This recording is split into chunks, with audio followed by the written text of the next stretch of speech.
알람을 해 두셔서 하나님 앞에 5월의 첫날을 올려드리는, 그래서 월삭의 예배를 드리는 여러분들 될 수 있기를 바랍니다. 출애굽기 4장 21절에서 23절입니다. 함께 읽겠습니다. 여호와께서 모세에게 이르시되 네가 애굽으로 돌아가거든 내가 내 손에 준 이적을 바로 앞에서 다 행하라. 그러나 내가 그의 마음을 완악하게 한즉 그가 백성을 보내주지 아니하리니 너는 바로에게 이르기를 여호와의 말씀에 이스라엘은 내 아들 내 장자라. 내가 내게 이르기를 내 아들을 보내주어 나를 섬기게 하라 하여도 네가 보내주기를 거절하니 내가 네 아들 네 장자를 죽이리라 하셨다 하라 하시니라. 아멘. 오늘도 하나님의 은혜가 여러분에게 가득하기를 바랍니다. 우리가 매일 새벽마다 출애굽기를 함께 묵상하는데요. 이 출애굽기를 통해서 하나님께서 우리를 어떤 구원의 역사로 어떠한 상태에서 구원하셨는가 하는 그 구원의 역사를 간접적으로 경험하게 됩니다. 사실 이스라엘 백성들이 애굽 땅에서 노예살이를 하면서 얼마나 많은 고통의 시간들이 있었습니까? 육체적인 고통도 있었고 정신적인 고통도 있었고 급기야는 자식을 낳으면 곧바로 죽여야 되는 그러한 엄청난 시련 가운데 있었습니다. 그러한 가운데서 하나님께서 모세를 부르시고 이스라엘 백성들의 그 신음을 들으셔서 모세를 불러서 이스라엘 백성들을 이끌어내라 라고 말씀하셨죠. 처음에 모세가 하나님의 말씀을 들었을 때는 두려웠습니다. 내가 어떻게 감히, 나 같은 자가 어떻게 감히, 나는 말도 제대로 할 줄 모르는 그러한 우둔한 자인데 내가 어떻게 감히, 나는 할 수 없습니다. 나는 할 수 없습니다 라고 하나님 앞에 끊임없이 반문했습니다.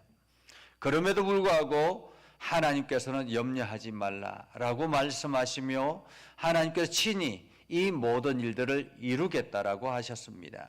단지 모세는 그 일에 순종할 뿐이라, 순종하면 된다라는 것이었죠. 그래도 두려움이 있었을 때 하나님께서는 모세가 가지고 있는 지팡이를 가지고 하나님의 능력을 보여주셨습니다. 그래도 여전히 모세는 두려웠죠. 그러자 하나님께서 내 형 아론이 준비되어 있다라고 말씀하셨습니다. 결국에는 모세가 하나님 앞에 두 손을 들고 애굽으로 가기로 작정을 합니다. 자, 그렇게 해서 모세가 애굽으로 갈 때에 하나님께서 모세에게 다시 한 번 더 약속하신 말씀이 오늘의 말씀입니다. 제가 왜 이 말씀을 다시 한 번 더 묵상하느냐 하면 사실 우리가 모세가 애굽의 바로 왕 앞에 서서 끊임없이 하나님의 말씀을 선포하고 바로는 그 모세를 대항해서 처음에 마치 그 말에 따르는 것처럼 하지만은 결국에는 목이 뻣뻣해서 모세의 말을 듣지 아니하고 하나님을 두려워하지 않았던 것입니다. 사실 세상의 사람들, 하나님을 믿지 않는 사람들은 아무리 하나님의 말씀이라고 해도 그들은 두려워하지 않습니다. 여러 가지 많은 하나님의 기적의 역사가 일어난다 할지라도 하나님을 믿지 않는 사람들은 두려워하지 않습니다. 그래서 하나님의 말씀 앞에 순종하기를 불편해하죠. 오늘 바로처럼 말입니다. 자, 그런데 이 모든 일들이 하나님에 의해서 이루어지고 있다는 사실을 오늘 모세가 애굽 땅에 내려가기 전부터 하나님께서 이미 모세에게 말씀하신 내용이라는 것입니다. 자, 그래서 21절을 보면 이렇게 말합니다. 여호와께서 모세에게 이르시되 내가 애굽으로 돌아가거든. 여기서 애굽은 어디입니까? 세상을 말합니다. 하나님을 알지 못하는 사람들이 살아가는 세상을 말합니다. 하나님을 대적하는 세상을 말합니다. 하나님의 백성들을 올가매고 있는 세상을 말합니다.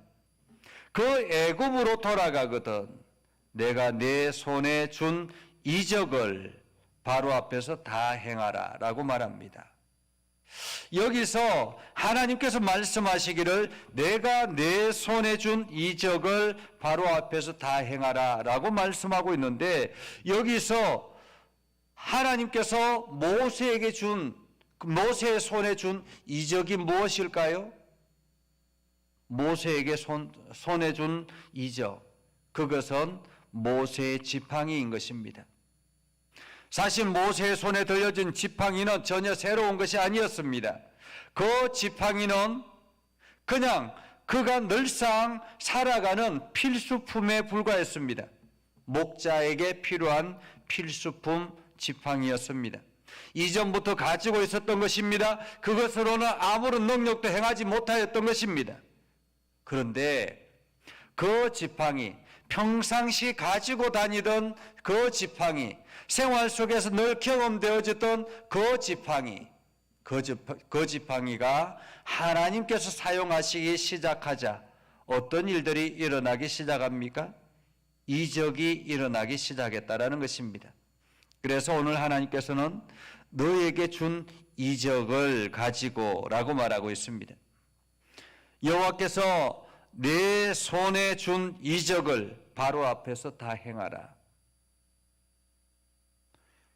내 손에 준 이적을 바로 앞에 다 행하라. 그렇습니다.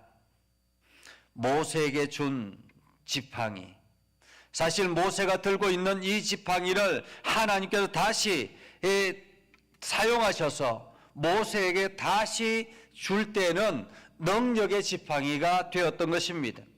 하나님과 관계없을 때는 이 지팡이는 아무 일도 행하지 못하는 그냥 양을 치는 보편적인 지팡이였지만은 그 지팡이가 하나님의 손에 들리기 시작하자 능력의 지팡이가 된 것입니다.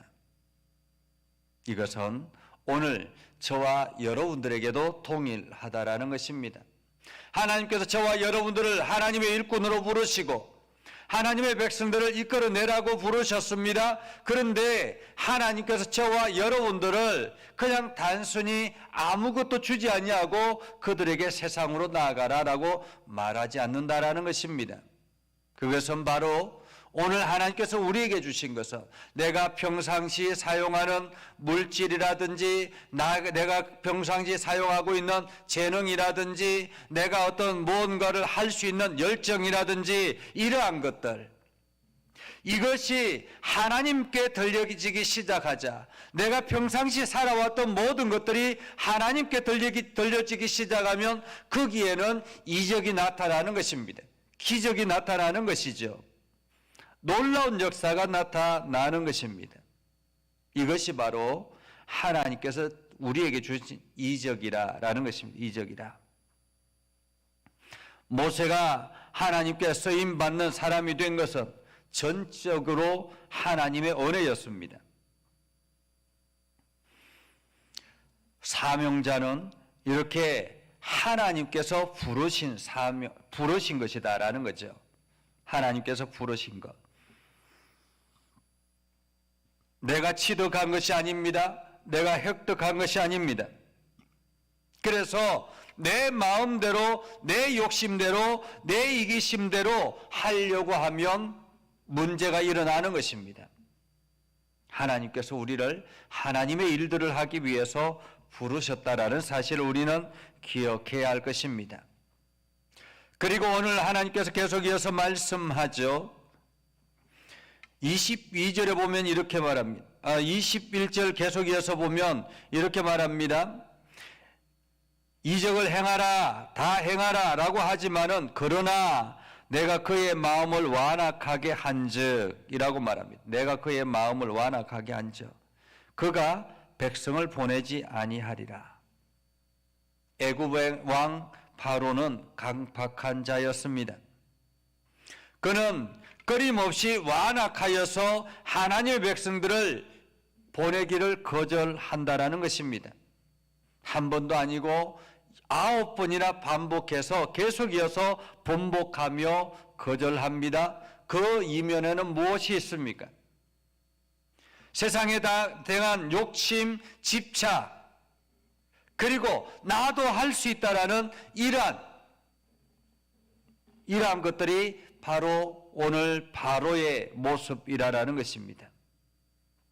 어쩌면은 우리가 조금 세상에 대해서 안다라고 자부하는, 신앙생활 하면서도 우리가 교회 생활하면서도 그냥 조금 안다라고 자부하며, 성경에 대해서 좀 안다라고 자부하며 하나님의 말씀을 믿지 않는 그러한 사람들, 그 사람들이 어쩌면은 바로의 모습일 수 있습니다.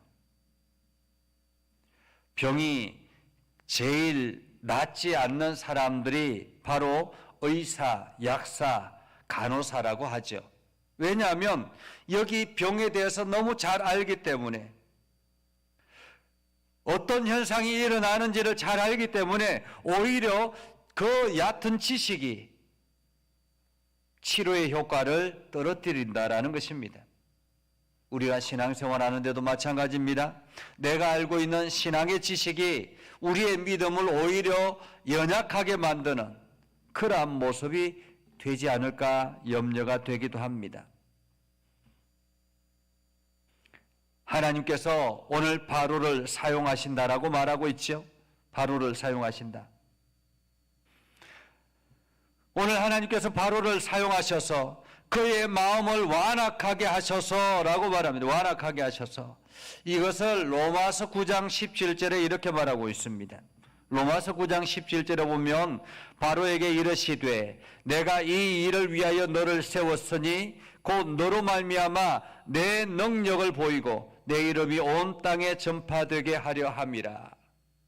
바로의 완악함이 하나님의 능력을 보일 기회가 된 것이고, 이 능력을 통해서 온 세상에 하나님의 이름이 드러나게 하기 위함이라라고 말하고 있습니다. 사실 하나님께서 바로의 마음을 주관하고 있는 것이죠. 만약에 말입니다, 모세가 처음 바로에게 찾아가서 이 피에 물이 나일강의 물을 피로 바꾸고 난 다음에 바로의 마음이 곧바로 변화가 되어서 이스라엘 백성들을 다 내보냈다면 어떻게 될까요? 그러면은 애굽의 모든 사람들이 여호와를 알지 못했을 것입니다. 어쩌면 이스라엘 백성들도 광야의 40년의 인생을 견딜 수 없었을 것입니다. 그런데 하나님께서 바로의 마음을 완악하게 하셔서 악하게 해서 끊임없이 번복을 하고 약속을 또 번복을 하고 약속을 또 번복을 하고, 그렇게 해서 9번째 재앙까지 오는 것을 우리는 성경을 통해서 보게 되었지요. 그리고 이제 마지막, 하나님께서 최종적으로 마지막 바로와 애굽의 온 사람들을 심판할 날만 기다리고 있었던 것입니다. 주어져 있던 거죠. 바로의 마음을 완악하게 하는 것, 이것은 바로 하나님을 드러내는 수단이었다라는 것입니다. 하나님을 드러내는 수단. 그래서 이 바로의 마음을 완악하게 해서 하나님, 그 이스라엘 애굽에 있는 사람들뿐만 아니라 또한 이것을 통해서 이스라엘 백성들과 그 자녀들에게까지 전달되어지는 놀라운 역사가 일어나게 됐던 것이죠. 근데 오늘 하나님께서 왜 이렇게 히브리 민족들을 집착할까? 오늘 성경은 계속 이어서 이렇게 말하고 있습니다. 22절에 보면 이렇게 말합니다. 너는 바로에게 이르기를 여호와의 말씀에 이스라엘은 내 아들 내 장자라. 이스라엘은 내 아들 내 장자라 라고 말하고 있습니다. 여기서 장자권. 여러분, 장자권 하면 가장 기억에 나는 사람이 있습니까? 어쩌면 우리가 장자권 하면 야곱과 에서의 이야기가 가장 기억에 나지 않을까라는 생각을 합니다. 사실 야곱과 에서는 쌍둥이 형제였습니다. 형은 에서였죠. 동생은 야곱이었고. 그러나 하나님께서는 동생 야곱에게 장자권을 주기로 작정하셨습니다. 물론 야곱이 이러한 것 하나님의 계획을 알지 못했기 때문에 자기 나름대로 장자권을 가지기 위해서 가진 수단을 씁니다. 때로는 형을 협박하기도 하고 팥죽 한 그릇에 협박하기도 하고 또한 여러 가지 많은 일들을 통해서 이 마치 장자권을 속여서 빼앗게 되는 것처럼 보여집니다. 그러나 분명한 사실은 이것은 하나님께서 미리 계획하셨던 일이었다라는 것입니다. 하나님께서 야곱에게 장자권을 주기로. 장자권은 특별한 대우를 받습니다. 애굽의 사람들에게 있어서 이스라엘 백성들에게 있어서 장자권은 특별합니다. 장자들은 아버지에게 유산을 다른 형제보다 2배나 받을 수가 있습니다. 또한 장자들은 실제로 하나님의 은혜를, 하나님의 복을 그대로 연결받는 그러한 은혜를 잊게 되는 것입니다.